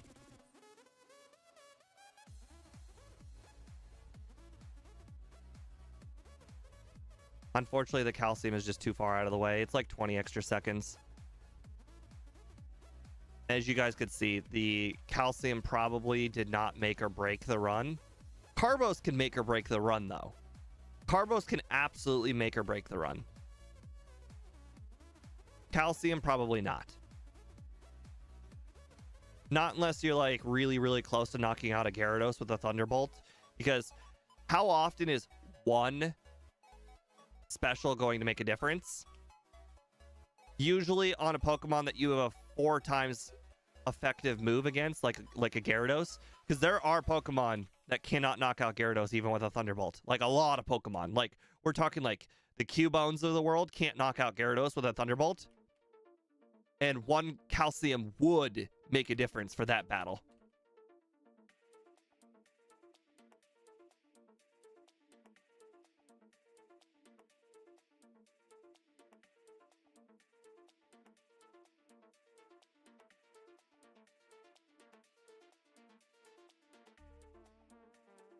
Technically, we only need over 115 speed.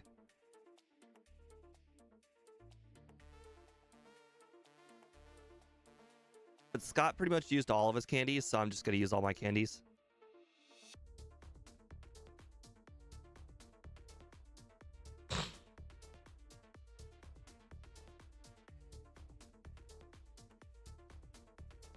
Oh, that was so close. At least I put him in... Well, I shouldn't say I put him in super potion range. He's always in super potion range. Ooh, nice crit, though. I think that crit absolutely mattered. Nice. That crit. Whoa, that crit super mattered. All right, we saved some time by having a fast lane. Also, we now have 136 speed opposed to last run where we had 110. So hopefully we save a lot of time here too.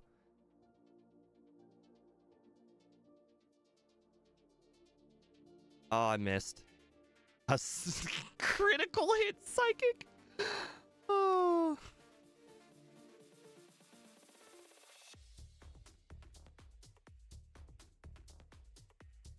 Oh, I got a crit. Okay, well, so be it. At least Mr. Mime didn't use confusion.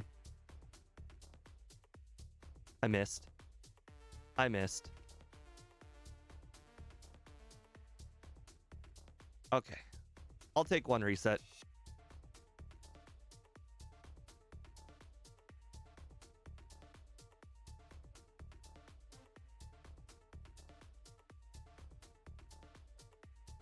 All right, we're definitely making very solid pace. I'm not sure we can get Scott's 42 minutes.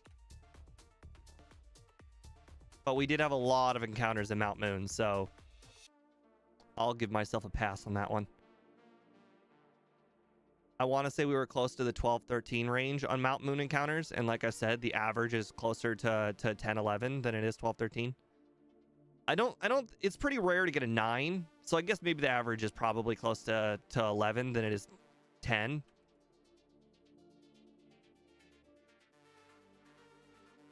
All right. You know what? I think we're a high enough level where we might one-shot the Doug trio. I'm going to take the risk. Yeah, there we go. Rare candies definitely helped for that battle too. Thanks, Scott, for that. Made a big difference. Rare candies will probably help us one-shot the Pidgeot as well. Not that we really need help one-shotting the Pidgeot, since Pidgeot is, you know, already weak to Thunderbolt. Just a few levels probably would have did the trick.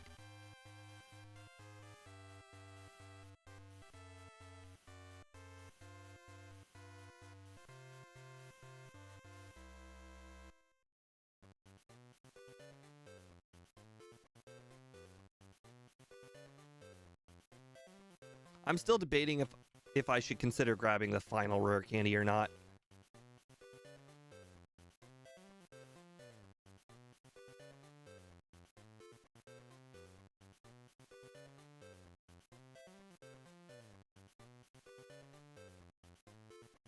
I think I will grab the final candy. And it might cost me 30 seconds.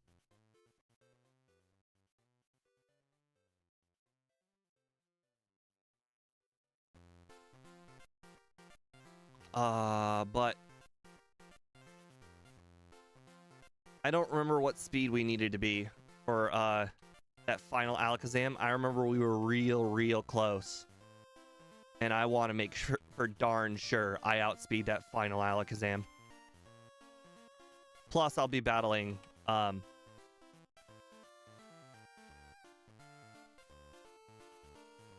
battle Machoke guy to get this final level.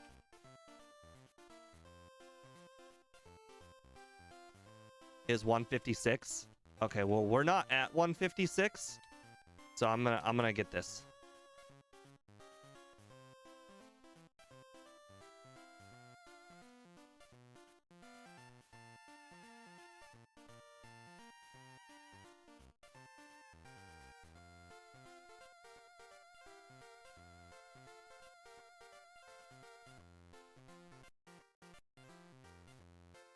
All right, there we go.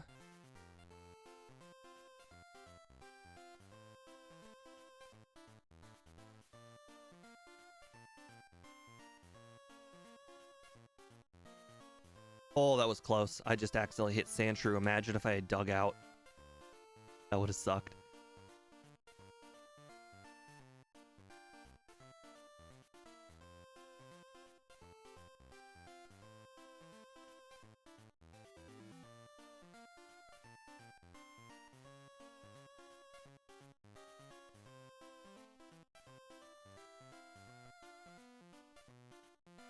I think we're about to beat Gengar.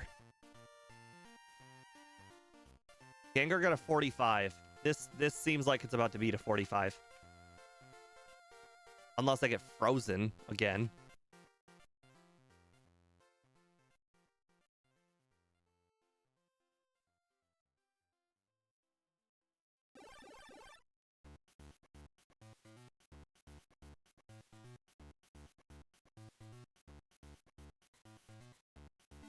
Okay. All right, one-shot Cloyster. All right, unfortunately, we will be two-shotting this Jinx. Oh, three-shot. My bad. That's bad. Okay, well, actually, it looks like we're hypnosising the Lapras, and we hit ourselves to death. Ah! Of course the Jinx got a crit. Maybe I should have just started with Hypnosis. Apparently, there's no way to two-shot that Jinx.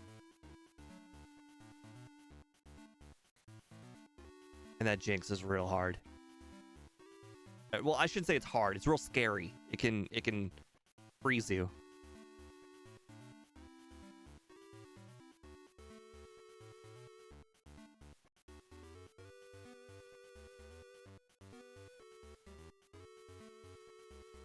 All right. Bruno won't be a challenge. Go ahead and not save.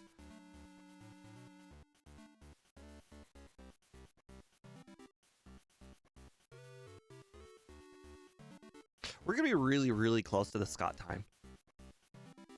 It's almost like the Mount Moon encounters is gonna be a constant like difference between his run and my run in every single Pokemon that we do that's the same.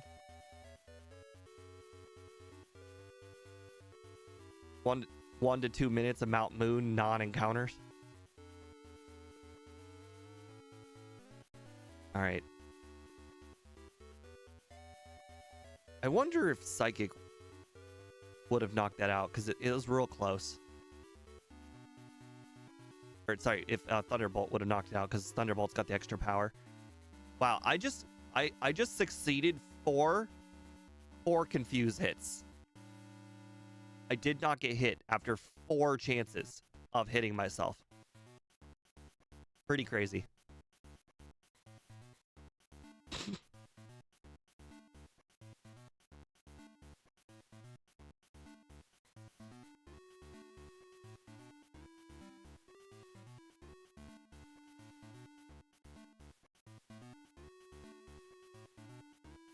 Pretty much no way to lose this one except for Aerodactyl hitting you with Supersonic and you hitting yourself like 5 times in a row. You do about a 4th to yourself, so the 5th hit would probably kill you.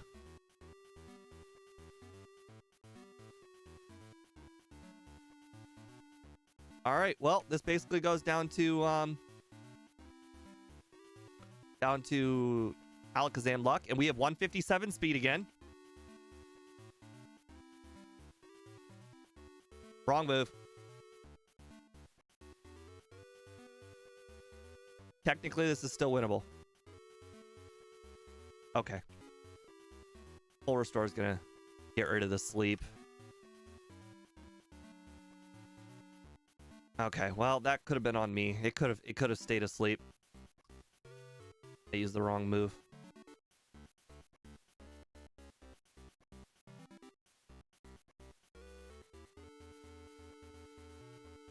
Okay.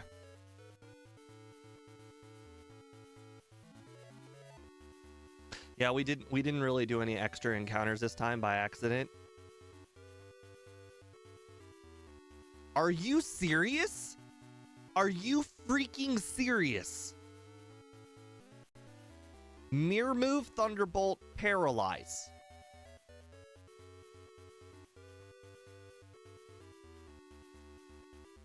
That's insane.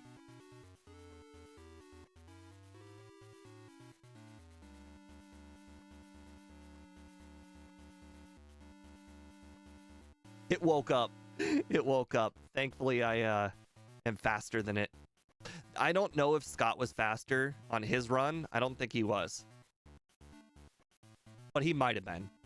I wasn't paying enough attention to if he was faster.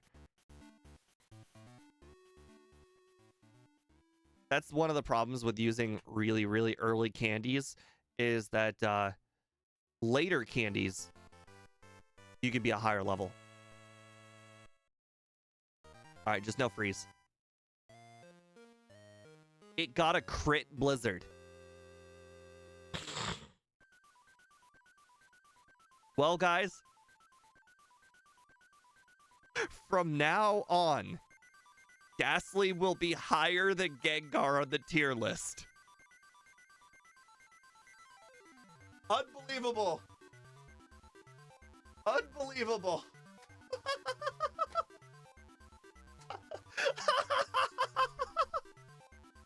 All right, guys.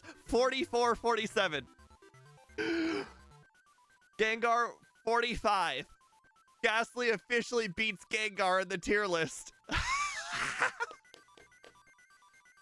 Yes. I was hoping.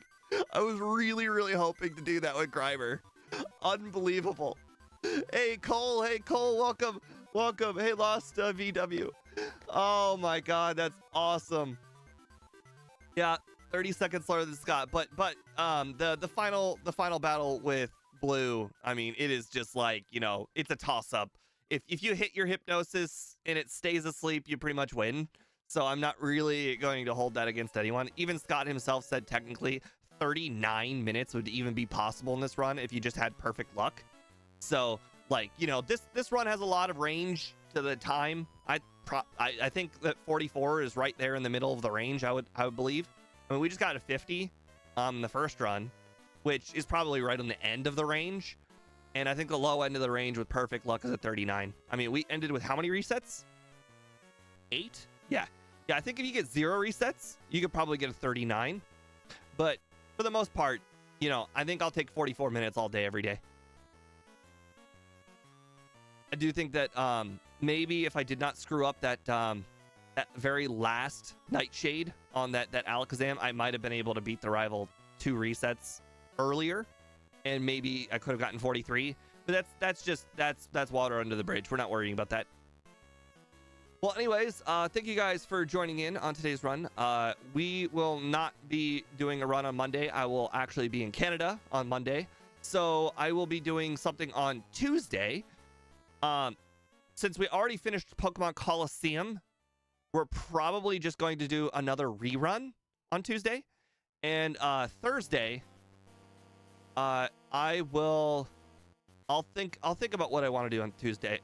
I think I want to do these reruns. These reruns are really, really fun. Like, I don't want to do more than one first form Pokemon a week. One first form Pokemon is my limit for the week. First form Pokemon are rough. First form Pokemon, unfortunately, are not fun.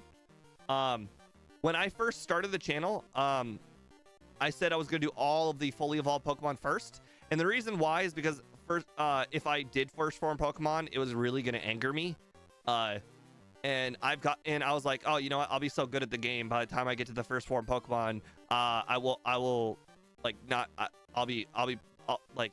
anger will subside and I'll just have fun doing them because I'll consider it a challenge. No, apparently, 2 years later, I'm doing first form Pokemon. Still don't like it. Not fun. Thanks to yesterday, with the Butterfree, which was not a first form Pokemon, I'm not really sure if I will be putting the goals for the third runs. Those aren't too fun either, doing third runs, especially a Pokemon like the Dratini run. Ooh, boy, was that not fun. But I do have fun with everything at the top. Everything up here is fun, except for maybe like Doug Trio, which has to use like Fissure Luck and like Hydro Pump Mist Luck. But really, that's just a soul. I mean, Doug Trio is still fun. I'm not gonna complain about doing if I had to do Doug Trio again. So we might do 2 reruns next week on Tuesday and Thursday. We might do 1 rerun. I really just have to think about it. I haven't really thought about it very much. We'll just have to see. But anyways, thank you guys for joining in on today's run. I appreciate very much. I will see you guys again on Tuesday night. I understand the Europeans will not be able to make it, but that's okay. You guys will just be able to check the video after the stream. Good night.